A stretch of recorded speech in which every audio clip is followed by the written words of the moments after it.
Hello, I'm Imara Jones, and welcome to Lives at Stake, a series of monthly discussions about issues facing transgender and gender nonconforming people across the United States. Lives at Stake is a co-production of my projects TransLash and WNYC's The Greene Space. Go to translash.org and thegreenspace.org to sign up for our newsletters and to follow our work. Well, today is a really exciting day for our show. First of all, it's the first show since our launch in March that we haven't actually focused on COVID-19. And I said last month that we were going to arrive at this day, and guess what? We have. And the second reason is because, more excitingly, maybe, is today is the premiere of my new documentary, the new TransLash documentary, The Future of Trance, which explores what a trans future might look like.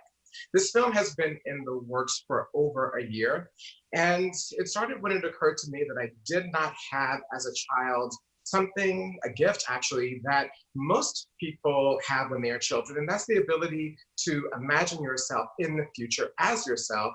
It also occurred to me that at a time when they are literally trying to erase us, that imagining our future is a radical act. So me and the TransLash team hit the country and the road over the last month, off and on, not continuously, of course, to do just that. Of course, we had glimpses of the future from the Black liberation for Black trans lives that occurred just 9 days ago. It's the largest gathering for trans rights in the history of our country. And of course, just one day later, another glimpse of the future is the ruling by the Supreme Court affirmatively for trans employment rights, the inability to discriminate against us in employment, a part of a larger LGBTQ case. And we will be talking to Chase Strangio of the ACLU right before the film premieres in order to talk about that. But TransLash and the Future of Trance takes a much larger view. That's why we talk to people such as Angelica Ross and Dominique Jackson, and artists such as Chella and Fatima Jamal, and activists like Issa Noyola to ponder what a trans future might look like. And right after the film premieres, we're going to talk to artist Alok, who just wrote a book, Beyond the Gender Binary, and Richie Shazam. Every time I say that, I feel like a lightning bolt or something ought to strike, to talk about the way in which imagination and creativity are key to shaping our future. It's gonna be an exciting and a rich show. Now, normally we would be actually in the Greene Space, and the Greene Space is an actual space with a studio, and there'd be a live audience there as well as a virtual audience, but we're not able to do that just yet. I may actually end up going to record in the studio next month just because Reese Beach isn't gonna open, so why not me go in personally? But until that time, this show is virtual. And what that means is that we really need you to participate throughout. So, using all of the social media platforms and the hashtags Lives at Stake, The Future of Trans, and TransLash. Tell us your thoughts, your questions. We'll be sure to include those throughout the program. And of course, when the film is running, to share us your thoughts. Now, we start every single program, every single Lives at Stake, with memes and videos and GIFs that are getting us through in this moment, or just amusing, either rightly or wrongly. The ones today are in the wrong category. So the first one up today is what I call the Revenge of the Karens. It's, of course, this woman who has to wear a mask. She decided to cough on the food of patrons in this coffee shop, as well as them personally. Hashtag super spreader. Someone called the CDC, or never mind, the CDC's closed right now. Maybe your local health department. And then the next one that I thought is so appropriate given all the protests and the pushback and the incredible manifestations that are happening on the street. You know, they're often seen as with tear gas confrontations, but it doesn't always have to be that way. Look at this. You know, bring a little bit of ball culture to every single demonstration, do a death drop in front of the cops. Why not? They need it. And more death drops in front of cops would be a good thing. So that's what's getting us through at this moment. We'll see, you know, what happens next month. It changes. Before we get to the show, though, tonight, I really do think that it's important for us to start with the historic moment at the Supreme Court last week, because it literally is the future in the making. By 6-3, the court affirmed LGBTQ employment rights. But within that was something that was even more important, the fact that one of the plaintiffs, Amy Stevens, was the first transgender plaintiff to ever appear before the court. And it was the first major ruling on transgender rights in the history of the United States by the Supreme Court. And that's why I'm thrilled that we are joined by Chase Strangio, who is the Deputy Director of Transgender Justice at ACLU, and more importantly, I guess, or as importantly, the mastermind behind the ruling recently. Amy Stevens was actually Chase's own client. I think you can see right now a video of Chase with Laverne Cox and Sada Ramirez the day of the arguing of the case. Unfortunately, Amy passed last month, right before the ruling, but we are here to talk with Chase, who is booked and busy. You're writing so many articles, and you have an appearance after this in the disclosure conversation. So Chase, thank you so much for joining us tonight. Thank you so much for having me. I'm so excited to see you, and I'm to be here and to celebrate your work. Thank you so much. Your work is pivotal. And one of the questions that I have for you is, are you still in shock? Has your body come back? Has your mind come back into your body, or how are you actually feeling? Yeah, I mean, I think it is incredibly, surprising to sort of integrate what happened with what our expectations were. And I remember you and I spoke just a few days after the argument, and I was not feeling necessarily optimistic about the prospects for the case, and sort of gearing up for the fact that, win or lose, that ultimately it's going to be our mobilization in other contexts that's going to impact how we move forward no matter what. And that is still true. And so I think we still have to hold that, because we're not going to get full justice from the Supreme Court. And this was, an incredible victory, years in the making. And in fact, Amy's case was the first explicitly trans rights case ever decided by the Supreme Court, but she actually wasn't the first trans plaintiff. Dee Farmer, a black trans woman who was a jailhouse lawyer, was the first trans person to appear before the Supreme Court in a prisoner rights case that was litigated years ago. So I think that there's just so much history that brought us to this moment. And even just the fact that the mobilization for Black trans lives was the day before the decision, really to me speaks to how we got this conservative court to rule for us. Because the law hasn't changed since 1964. What's changed is people's demand and presence in front of conservative people. So, Justice Gorsuch, who wrote the opinion, and the chief who signed it, they're living in a world where trans people are making ourselves known and visible and demanding justice. And so I think that is an important thing to hold, because it wasn't just the legal arguments that we made. And in fact, I think more importantly, it was all of the ways that people showed up. Yeah. On that point, the idea that win or lose, that we still have to mobilize, one of the questions that I have for you is, what does this ruling mean, and what doesn't it mean for our community? We still have the trans military ban. We still have the exclusion by Betsy DeVos's education department of trans people from civil rights protections in schools. That's still on the books. The healthcare ruling, and of course the movements in 20 states across the country, either through the legislature or through lawsuits, to ban trans rights in some way. So can you tell us what this case means for us and what it doesn't mean? Yeah, so starting with sort of what it definitely means, unequivocally, it means that LGBTQ people are protected from discrimination in employment across the country. There's really no question. It was a very clear ruling. I also think it unequivocally means, at least from my perspective, and I think most courts would agree, that applies in the context of other federal laws that prohibit sex discrimination. So that includes education, healthcare, housing and shelter, and credit. As well as when the government discriminates in the context of constitutional equal protection violations. So this actually does have sweeping implications for a lot of the areas where the Trump administration has been attacking us. The healthcare rule, for example, which came out the Friday before this decision, it was premised on an interpretation of sex under federal law that the Supreme Court rejected. And as much as the Trump administration and Betsy DeVos and Attorney General Barr would like to believe they're the final word on what these statutory protections mean, they're not. The Supreme Court is, and they have spoken. So I think that when it comes to enforcing the healthcare rule in the way the Trump administration wants to, they absolutely cannot do that. And we are already in court in healthcare cases to enforce that. Same is true as to cases involving education. Now, I think where obviously there's still a lot more legal work to do is in defending the attacks on trans people in the states. So we know that this past legislative session, there were 20 bills targeting trans people in sports using incredibly regressive notions of sex verification that have a deeply anti-Black and misogynist history. Those are being pushed, and we're going to have to fight them. And we're in court in 2 states fighting them right now. The other thing that we're seeing are efforts to criminalize healthcare for trans youth. Those attacks are also going to keep coming, and we're going to have to keep fighting them. And then obviously there's just the inherent limits to the law.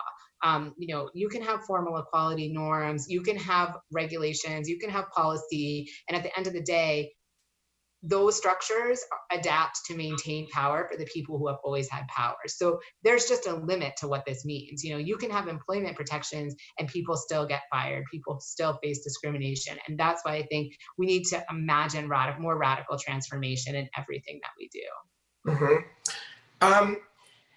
Can you just tell us something that we may not have known about Amy Stevens? I've heard some recordings of her and the letter that she had written in case the case turned in her favor. And she's incredibly powerful, although, if people would look at her as a person who was older and disabled, wouldn't necessarily get that. And I'm wondering if you can tell us something that the public doesn't know about Amy, and what made you keep fighting for her so long and so vigorously?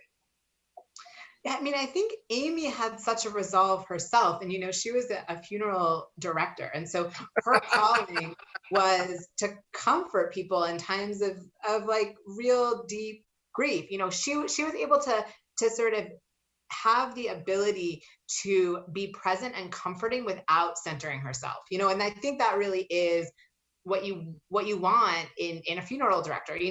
That was really her first calling, and then she got fired because she's trans, and she took that into her second calling, which was really to build a movement for trans justice. And not to build it, she knew she wasn't building it, she was joining it and sort of expanding it in her own way as this person who, I think the other thing about her, and I really recommend people look for the piece that her wife Donna wrote, is that she and her wife had this incredibly loving relationship.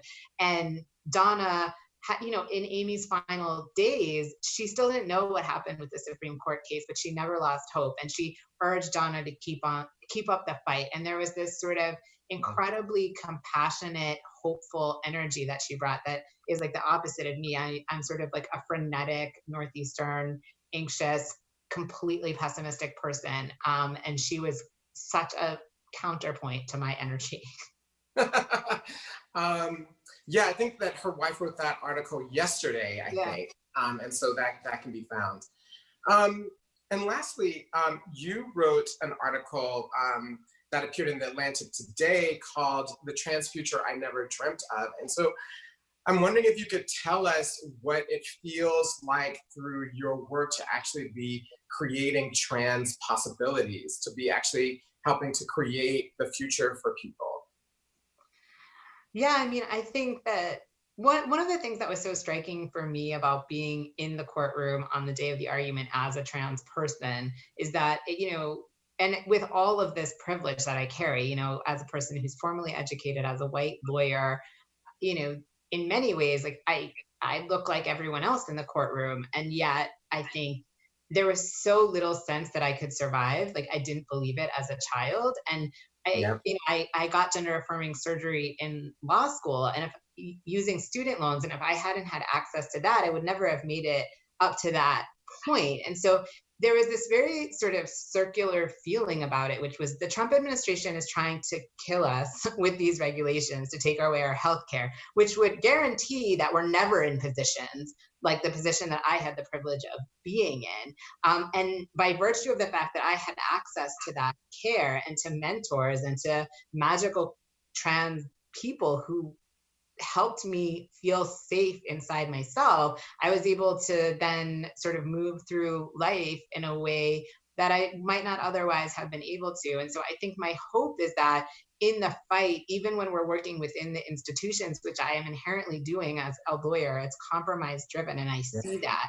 But the hope is that we can create some possibilities for people to gain things that they need to survive and lead and live and thrive. And that to me sort of felt what was really incredible about the juxtaposition of Trump trying to take away our healthcare, trying to say that it's not discrimination to systematically misgender and abuse us, and the Supreme Court to rebuke that in a case that had a lot of trans leadership in it. Yeah. Well, thank you so much for your leadership. Thank you so much for everything that you have done and dedicated your life to do. There's so much work to be done, but it's undeniable that the world is a better place because of what you're doing and what you have done. And also for taking the time tonight. I know you're going right into the disclosure kind of town hall at 9 o'clock right after this. So I really appreciate you taking the time. And also people can check out a GQ article about you. I'm sure your DMs are gonna be really full. Thank you so much, Chase. It's great to see you, and I really appreciate the time. Thank you, Imara, and I really appreciate you. And I just love sharing space with you, and thank you for including me in what you're building for the future. Thank you. Thank you so much. That is Chase Strangio, who is the Deputy Director of Transgender Justice and a mastermind of the historic legal victory for trans employment rights last week before the Supreme Court of the United States. Well, we come to the point in the show where I feel like a curtain should come down or something, because we are about to premiere our film, The Future of Trance, which explores what trans futures look like. I'm super excited for you to come along with me in the next 16 and a half minutes of this film on this particular journey to see what that looks like as we're going through the film. Of course, please comment, like, share, ask questions, and I'll be on the timeline and responding to those, and we'll include them in the show. And so now, without further ado, The Future of Trance.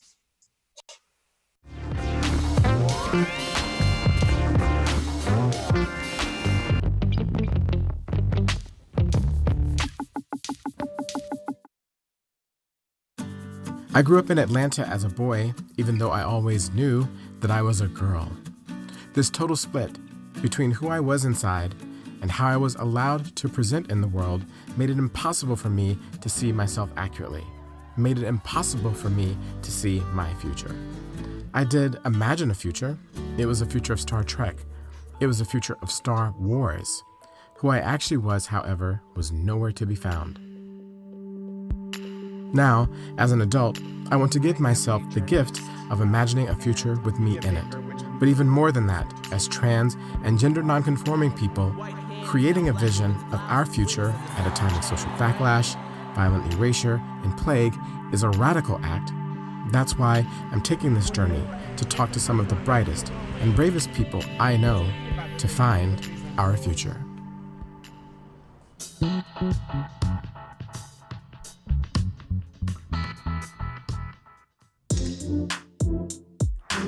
Like all stories, going forwards means sometimes looking backwards first. I have to go back to the place where I started to see where I'm going and to imagine where we're all going. I'm starting this journey in Atlanta, where I grew up, talking to my friend, activist Tony Michelle Williams, just steps away from my elementary school. I want to know if there was ever a moment when you were a child when you could have imagined as you are now. It was once at my 6th birthday party. And I used to love the Power Rangers. Baby, I was a Mighty Morphin 1, honey. But particularly I like one of the evil villains. Oh yeah. And she had the Madonna bra and the large horns. And girl. That was you. That was me. And so whenever I would play in the neighborhood with the friends, I would want to always play that role. And so at my 6th birthday party, my mom, of course, she got you the boys. And so she got me the blue and black Ranger. And baby, I just cried the whole party. What I used to do as a kid is, this happened for a long time, like for a long time. At the end of the day, when I was in my room by myself in bed, I would literally reimagine my entire day as if I had been a girl. It was the entire replay. It was like me redoing it. Period. And totally rewriting every single day. Yes, that's just so sexy. It's so sexy, it's so powerful because it is really the magic of trans people. That's the magic of queer people. That's the magic of our children, right? That they have such expansive imaginations. For me, when I got to be 18, I felt like I had to leave Atlanta. Yeah. You went to college in Virginia. Yeah. But then you came back to Atlanta. What about Atlanta to you said, this is where there's a future for me? Oh, it's home. You have to leave. You have to leave. At some point, whether you leave for 2 years or 4 years, 10, you do have to leave Atlanta. And if you were good to Atlanta, baby, it will always be kind back to you. So for you, what is it that you imagine for the future? I imagine music, and with imagining music, I see and imagine Black bodies, Black children, basking and moving like in joy and in certainty, like and in love and in connection. At 28 years old, for the first time, literally about 5 months ago, I imagined life for myself. That like I could live past this. Leaving where we grew up to create a future is what many trans people have done. And so many of us have ended up in San Francisco's Tenderloin district. That's why I'm headed there to see Arya Saeed, who runs the world's first trans historic district. There are still clues about our collective future and our collective past. Are dedicating this plaque. Trans people had been continuously living in this neighborhood since the 1920s. It was the red light district, it's the central city. All of those contributing factors influenced how trans people were able to live in a place like San Francisco. When you finally got here at 19, leaving home at 17, what were you trying to actualize? While I was in college, there were tons of people from the Bay Area who were going to school at where I went to school in Southern Oregon. And so they were like, oh, if you were in San Francisco, like you would be really accepted. So I came with $60 and was like, I'm going to San Francisco and I heard they're gonna give me my surgery and hormones. Got to the Greyhound station here and then was staying at a hostel in the Tenderloin and put my name on a bed for the youth shelter when I ran out of money. I remember when I was sleeping on the train and I used the BART payphone at Powell Street BART and I called my mom and she was like, you're insane, just come back. But her condition was that I couldn't come back looking like this, right? That was always her thing. But I was like, well, I'm not going back as a failure. I'm staying in the city till I become the queen of the city. When did you first imagine yourself to be able to live as you are now? Yeah, that was what kept me alive. You know, that someday you could be who you want to be. And I think I had a craving just to be normal. Stories like Arya's take center stage in the hit television show Pose. The show uses trans history to create the idea of trans possibilities. What do you see as our future? It looks like us being human beings. Like us walking into places and not having to say, hi, I'm trans. But hi, I'm a doctor. Hi, I'm an educator. Hi, I'm a lawyer. Hi, I clean the streets. But it shouldn't be, hi, I'm trans. Right.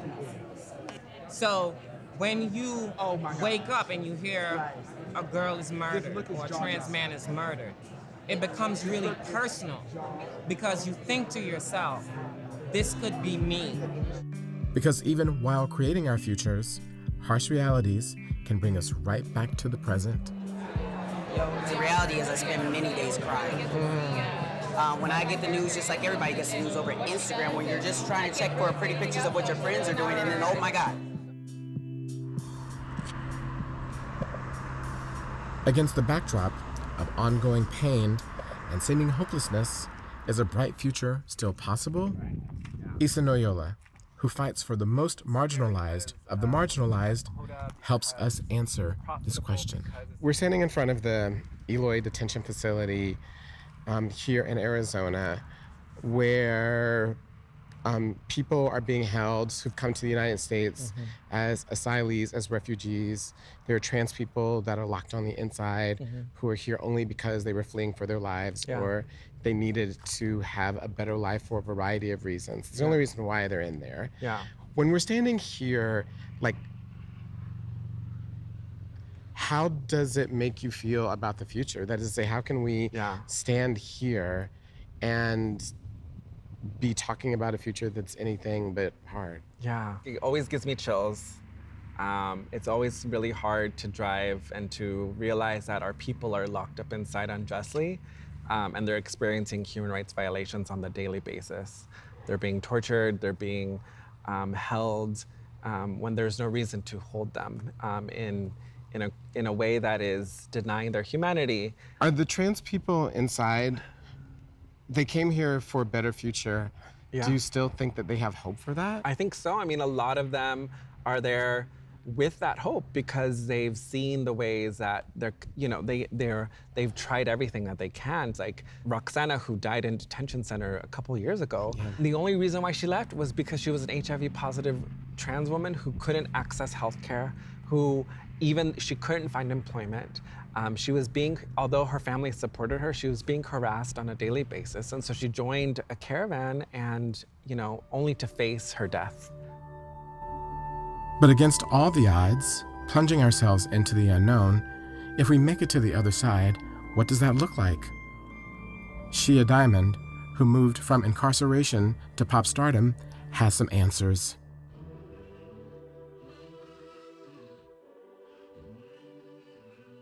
Do you see yourself in the future?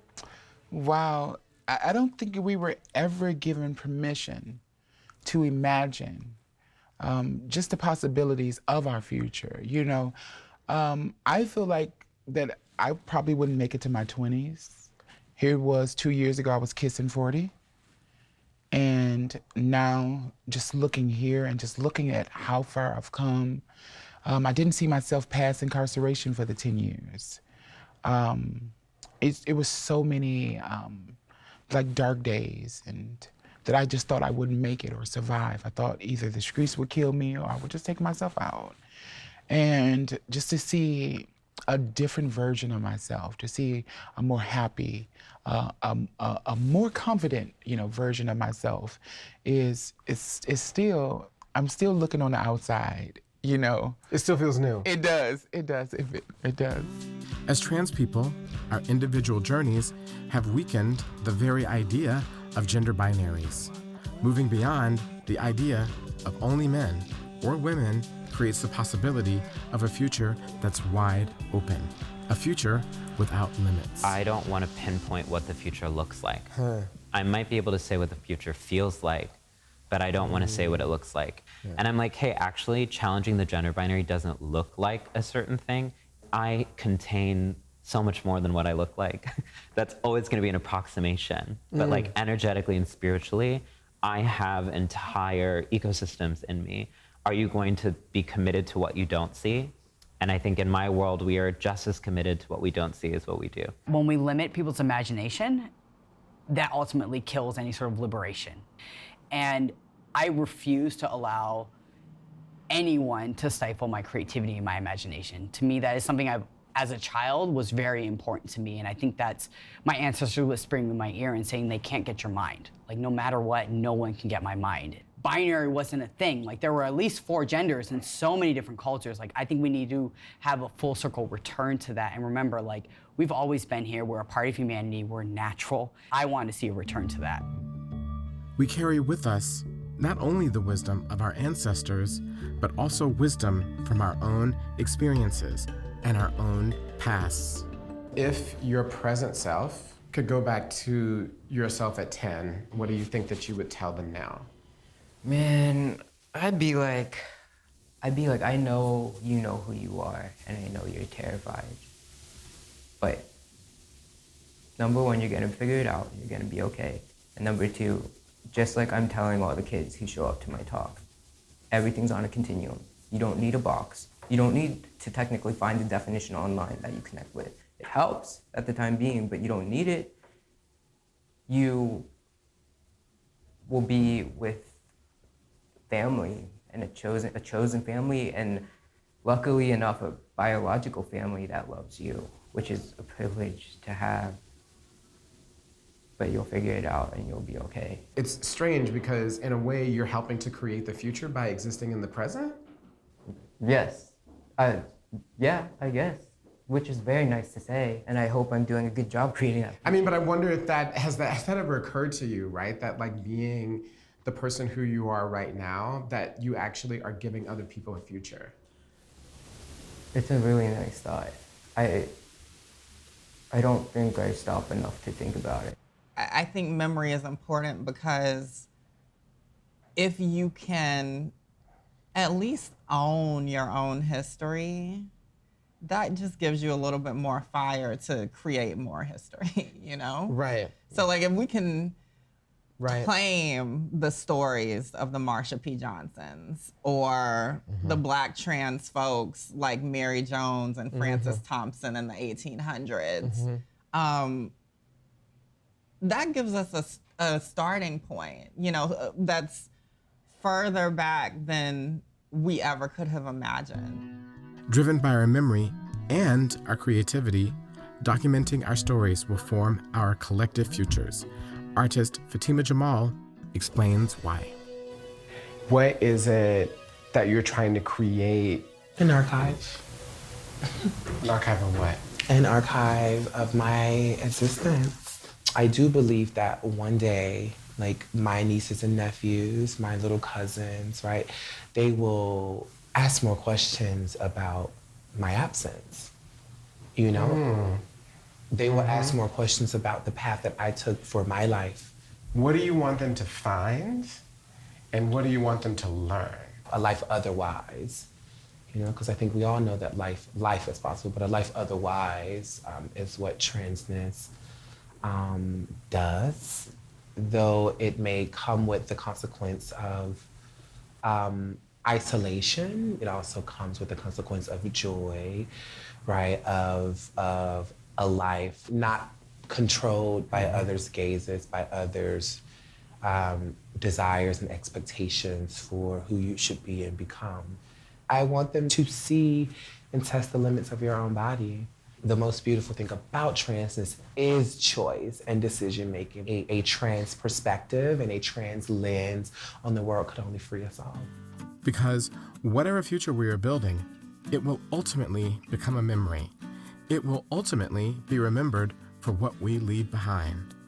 And that's what I have learned on this journey, that all of our futures, grounded in creativity, depend on remembering all those who came before us and imagining new worlds for those yet to come.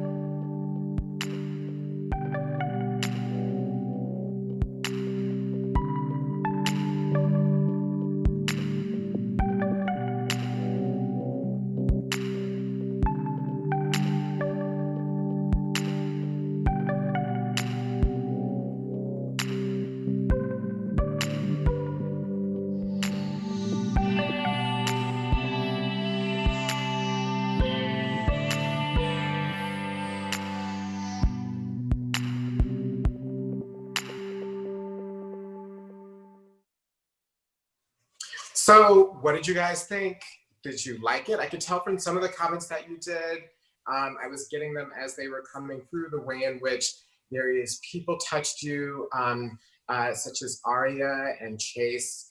And I would just really appreciate a lot of the things that you're saying. One person, the Power Rangers, I didn't know that the Power Rangers were such a big part of people's identity. One person said that they had chosen their name, I think Kimberly is her name, chosen her name off of Power Rangers, but hid it until she was 30, but something that was inculcated in her as a child. It's just this whole thing of the way in which creativity and imagination do really play into our future. But because I can't see you, you have to keep communicating and telling me what you thought and what you like. So keep it up in the timeline and we'll keep including those. So we wanted to continue the conversation specifically exactly on what I just touched upon, which is this intersection of creativity and imagination in shaping the future.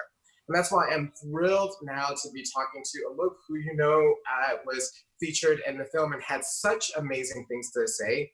Alok is an artist who uses every type of medium that you can think of to explore issues of race, gender, and to center our humanity and to center the human condition. Alok is also a writer whose latest book is Beyond the Gender Binary, which seeks to be a primer on gender fluidity. Alok, thank you so much for joining us. You're now in that category of people that just have one name, like Beyonce, Prince, Cher. So thank you so much. That's what I'm trying to get to. I really want to just be a one name kind of girl boy.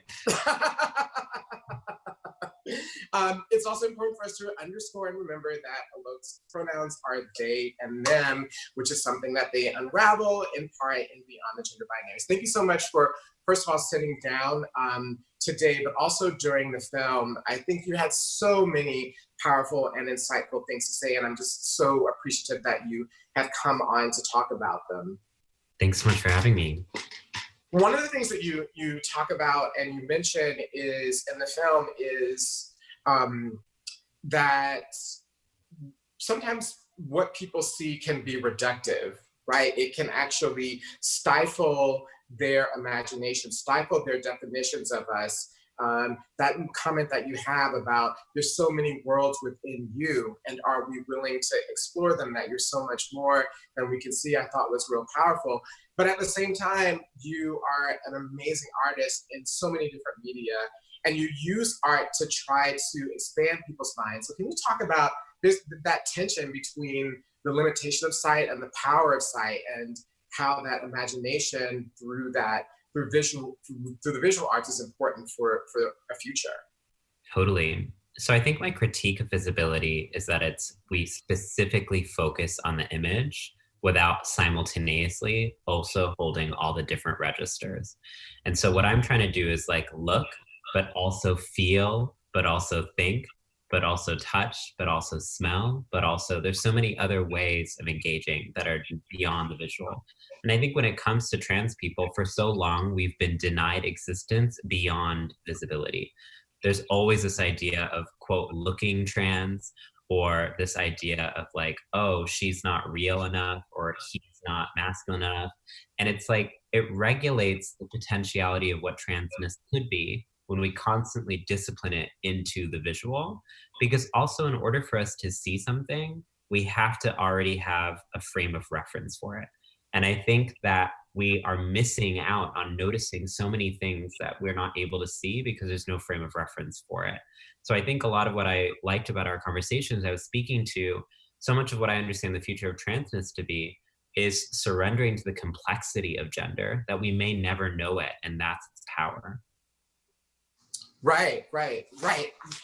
Whoops, sorry about that. But also, we also know that that imagination in and of itself is power, right? I mean, to a certain degree, you, like everyone, but you in some really powerful ways, create yourself out of the inspiration that you feel inside. And I think that that is something that is underestimated within everyone, is the ability for us to manifest ourselves. And can you talk about that? And I mean, you do a lot of speaking to young people across the country, and I'm wondering how you inspire them to do the same. Mm-hmm.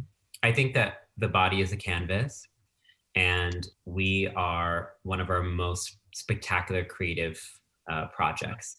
And we're constantly told that art is something that's external to us, but I think living is actually one of the most incredible art forms. And that's why I loved what Fatima was saying in the film, is actually being able to embrace your life journey as your creative practice, and recognizing that embodiment is actually how you're bringing art to the world every day. And this is the legacy we come from. I think it's especially important to name in light of Pride, as future and past are false binary as well, because there's so many continuities that exist. And one of the themes that I loved in the film was that connection, is you have people like Sylvia and Marcia who are literally being criminalized for their creative self-expression. That Sylvia would literally be thrown into prison as a teenager because they would say that she was doing female impersonation from the shoulders up when she was wearing makeup. And we think about, okay, what was Sylvia doing when she continued to go back out presenting herself in this way? What she was actually saying is, I demand the right to author myself, and no one else gets to interpret me, because interpretation can be its own form of containment. And I think that what I really am trying to do with my art practice, and what I'm trying to get young people to realize, is like, you're allowed to be difficult, and you're allowed to be complicated, you're allowed to be strange. You're not necessarily need to be understood in order to be accepted. And we have to break out of this kind of fatigue that's like, everyone needs to know everything about us in order to get us. Maybe you don't know it, but you know that we still matter, and that's what's important.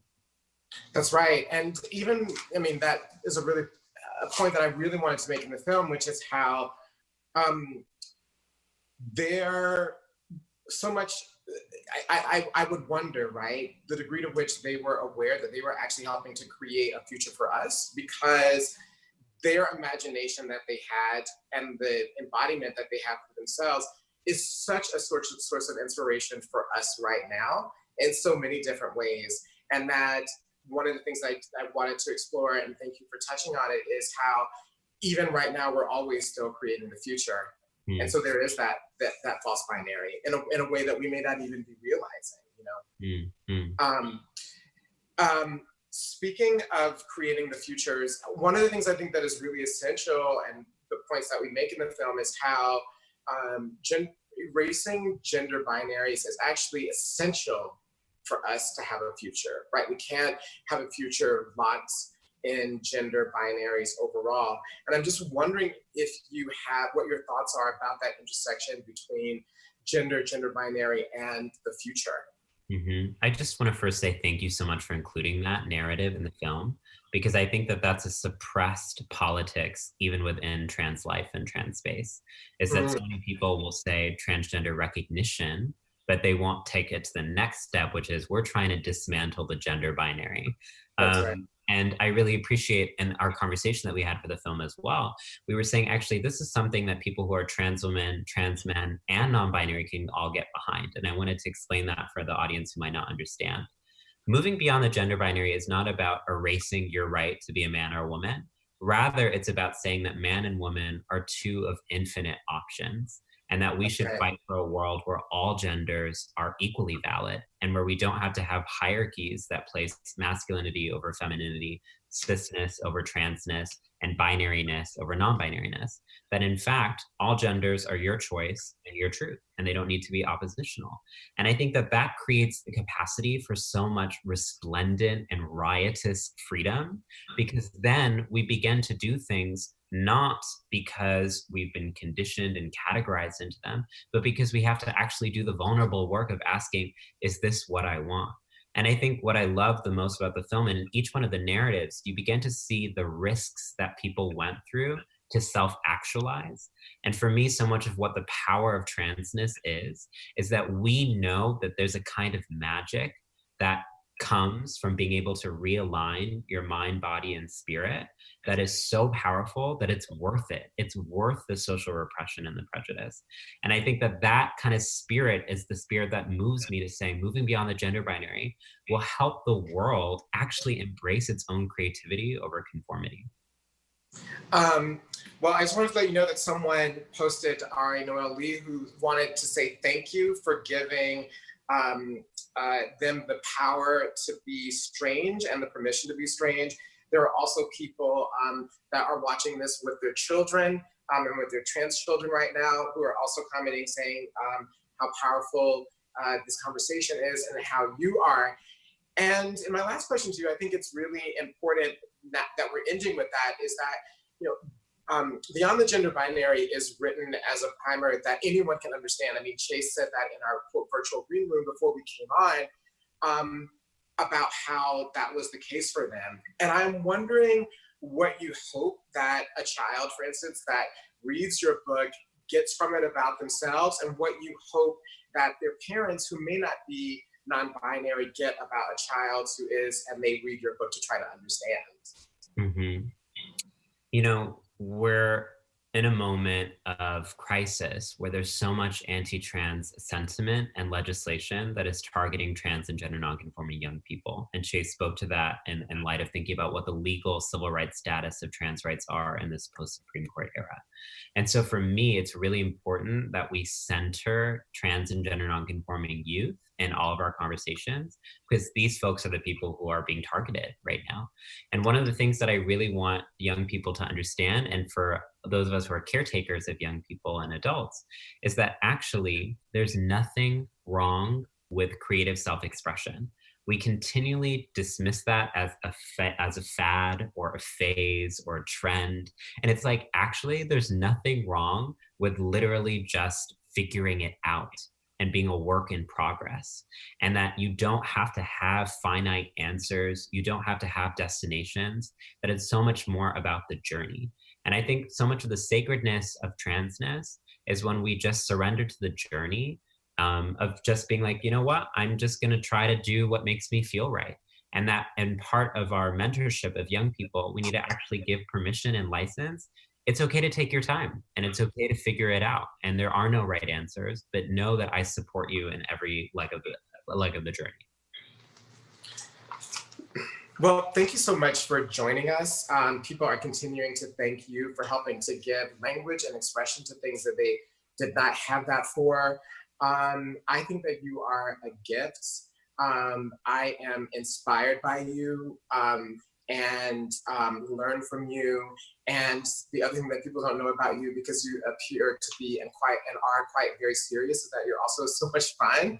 And I honestly don't see you enough, to be honest. It's so true, Imara, but let's just be real. Simultaneity looks like we can both have the politics and we can be at the dance party, politicking at the dance party at the same time. I know, but like you weren't twerking as you were just unpacking the complexity of the gender binary, okay? But thank you so much for joining us tonight. If people want to get the Beyond the Gender Binary, they ought to look until July because it's sold out. Yeah. But please, when it comes back into print, get it. There's also a program that Alok has where you can buy the book and purchase it for people who may not be able to purchase it themselves who need it. So that's an ongoing program. Check out their website, which is super easy to find. Alok, thank you so much for coming on. And I'm gonna figure out a Zoom call or some situation next month for real. Yeah, totally. And congratulations on this film. And thank you so much for gifting this to our community. This representation is gonna save so many lives. So thank you. Thank you. And you are a wonder person because you did a costume change during the middle of the show. You know, I'm not supposed to say things like that, but I just told everybody, I'm sorry. Thank you so much. Have a great evening. Yeah, cheers. Cheers. That was Alok, who is a non-binary performance artist, writer, thinker, hashtag, you name it, whose book, Beyond the Gender Binary, is in stores and now sold out. So please get it when you can. And keep your comments coming. Thank you so much. I'm so glad that the film has touched you all in so many different ways. It seems to be doing what I wanted it to do, which was to give us a sense of possibility and expansion. So thank you for that, and keep sharing your comments and your thoughts, and also tell other people to watch this film. We will post the link to it so that you can view it later, right at the end of the show. And then if you also go to our Facebook page, you can also see it there. Thank you so much. Before we move on to our last, but definitely not least, Richie Shazam, there I go with my lightning, thinking again. I just wanted to say that if it's possible, we wanted to encourage you to text the donate to WNYC in the Greene Space. This is a public radio station and public space that thrives off of people contributing. So $5, $10 will help. If you go into the timeline right now, you can see how to donate. So text to donate so that we can keep programs like this going on.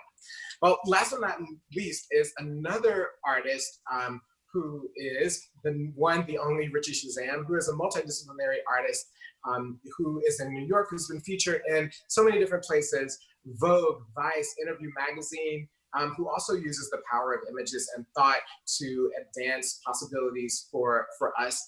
And I think that it's really important for us to talk to Richie because of a work that she has done during this period. So without further ado, Richie Shazam, thank you so much for joining us tonight.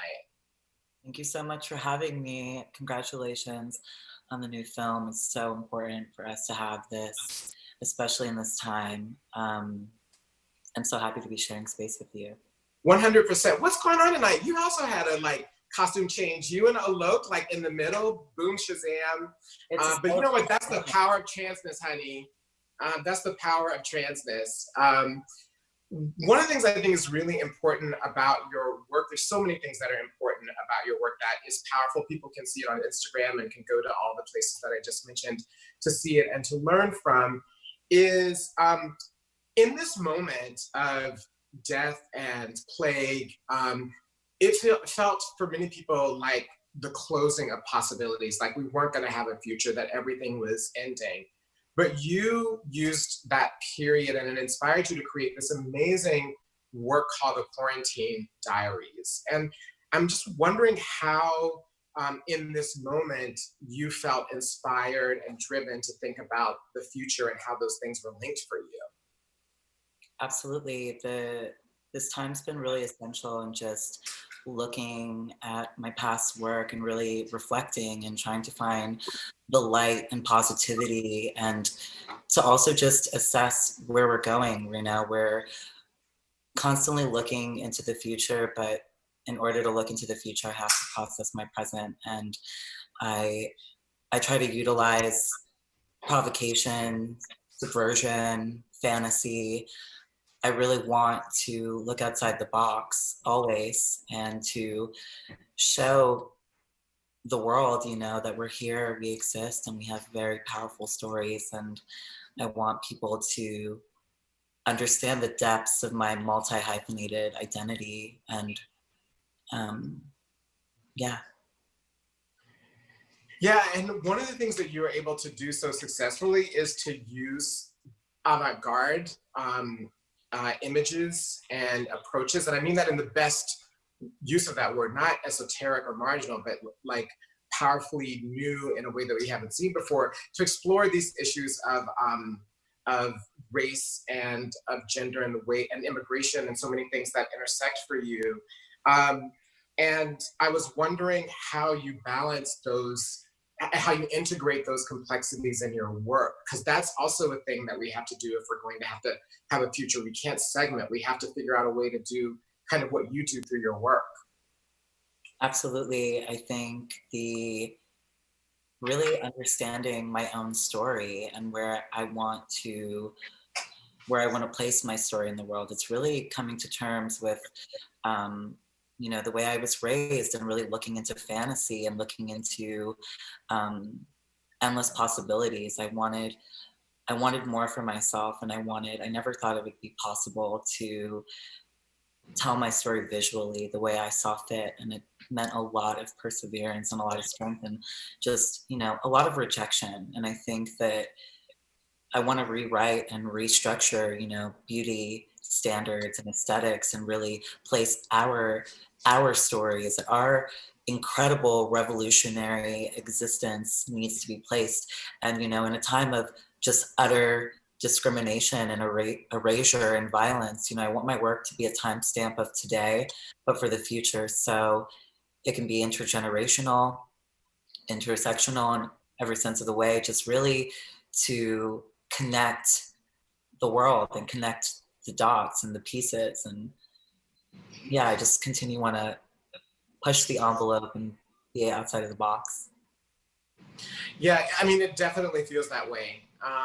There's so many images that I can think of right now where I've seen you in that it totally redefines beauty and to push the images. And again, I really want to encourage people to see your work because it's an example of art, not as something that's in museums, but really helping to change the way that we can see and think about the world around us. That's what I really appreciate by what you in what you do through your work.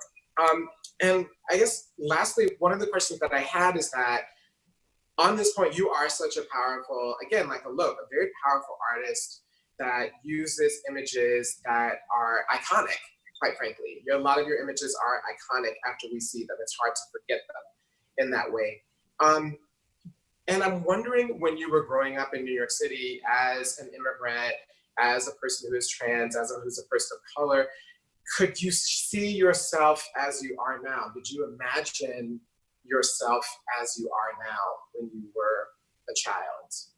It's such an intense question. Like just, looking, I feel like I've had so many different identities over the years. I think that understanding that we're allowed to transform and we have this chameleon-like ability to, to further explore and to further investigate who we are and who we want to be and to feel that comfort. And I think the power of my chosen family and the incredible people that have uplifted me and kept me going to give me all the necessary tools to live freely and to exist freely. I have just immense gratitude. And I think if I were to, speak to my younger self, I would definitely tell them to keep pushing. And, when someone says no, you're going to find a way to say yes. No one's going to close any door on you. Like,